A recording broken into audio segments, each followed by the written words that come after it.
Huh. Holy smokes.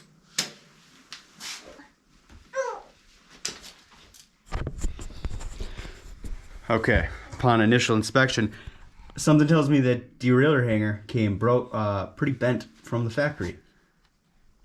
Because look at the angle that thing is on. Holy cow. Cam.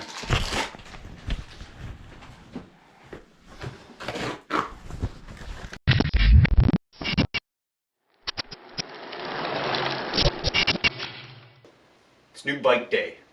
This is the State All-Road 6061 Black Label. I'm going to tell you everything you need to know, but first, a word from a new sponsor. Hey guys, today's video is brought to you by FedEx. Are you bored with next day and 2-day shipping? Do you miss a time when you weren't quite sure when your package would arrive or what kind of condition it would be in? Well, introducing chaos back into your life with FedEx shipping. With the new FedEx Track My Package tools, you can receive text message updates and alerts every time your package is delayed, and even receive false package updates about your delivery scheduled for that day. Do you have 2 cyclocross races in 2 weeks? No problem. It only takes 2.5 weeks to ship from Arizona to Wisconsin, and then an additional week and a half to receive your replacement parts damaged in shipping. So plan accordingly. It's that easy. Use FedEx shipping. FedEx, where our most important package is yours. First off, thanks for watching this video. If you want to see some more gravel content or cyclocross, please consider subscribing because it helps our channel out a ton. Second, I am now a State Bicycles ambassador, so I did get a deal on this bike, but I'm going to try and be as transparent with all of my reviews, just like I always am. So the State All-Road 6061 MSRP is $1,400. This is what you get. This is the bike. It comes with a carbon fork, a 1x11 drivetrain. You can choose 700C wheels or 650B, or you can order them both. So you can really customize how you want to buy this bike. You can purchase it with 700 and 650B, which is what I did. And when you get an extra set of wheels, you get it completely built. You get tires, tubes, cassette, and disc brake rotors. So that's a pretty sweet deal for an extra $400. Also, they have a carbon fork upgrade. The bike does come stock with a carbon fork, but you can upgrade to their monster fork, which has some mounts and is a little bit lighter, and that's an extra $190. There's also some other buying options you can do, like upgrade the saddle. You can add handlebar bag, frame bag. You can buy a lock, lights, pedals, all sorts of things that you can include on your purchase, which I think is pretty cool. Another thing that a lot of you may be interested in is State Bicycles does offer financing as low as 0%. So that's something to consider when purchasing. So let's be honest, the question that most of you are really wondering is, what does this bike weigh? Well, it's completely stock with the exception of a stem I already swapped out. It came with a 100mm stem. I swapped it down to 60. But other than that, it's completely stock, and with plastic flat pedals, it currently weighs 22.4.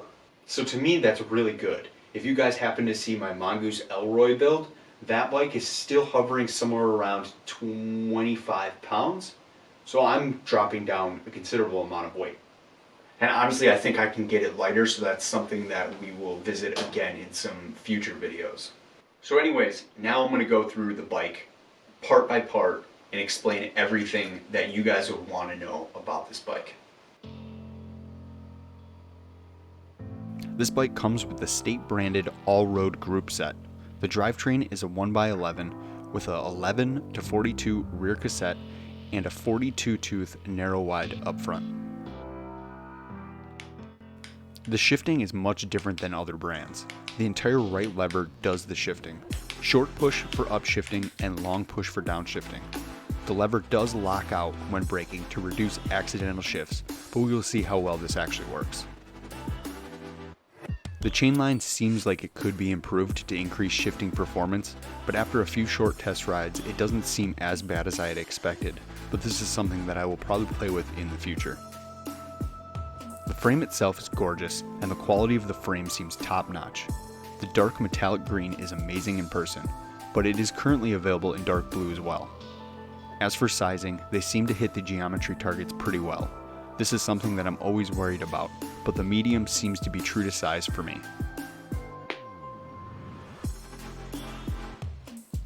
The frame features internal routing, and all cables exit above the bottom bracket on the bottom side of the down tube, similar to the Poseidon Redwood that I reviewed.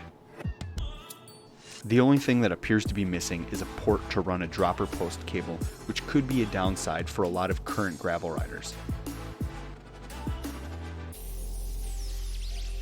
The wheels are 12 by 100 front spacing and 12 by 142 rear, mounted with through axles front and rear. So State seem to have nailed the current standards perfectly here, which is a huge plus in my book. The rims are tubeless compatible, but do require tape and valves. The wheels are wrapped in Vittoria tires. The Torino Zeros on the 700 wheel sets are 38mm wide, and the Torino Dry on the 650B are 47mm. Both are tubeless ready, and I have to say I've never ridden Vittoria tires, but they seem to be getting quite popular and I'm excited to test them out.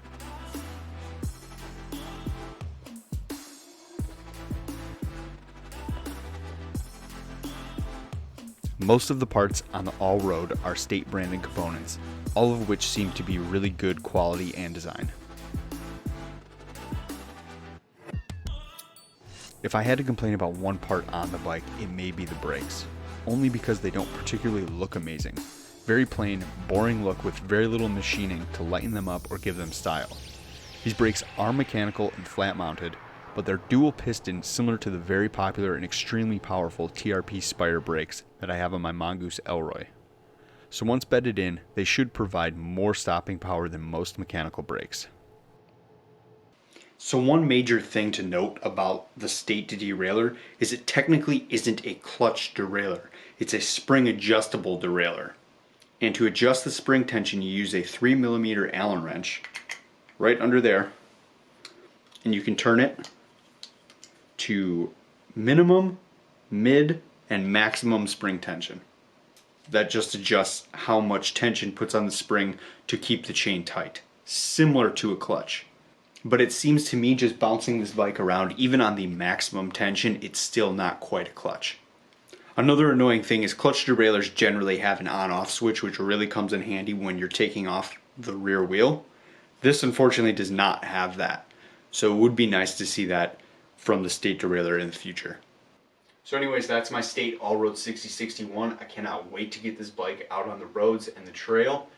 I hope you guys got some good information out of this. If you have any questions or comments, feel free to leave them below. I love hearing from you guys. Thanks for watching, and please don't forget to like and subscribe. Thanks.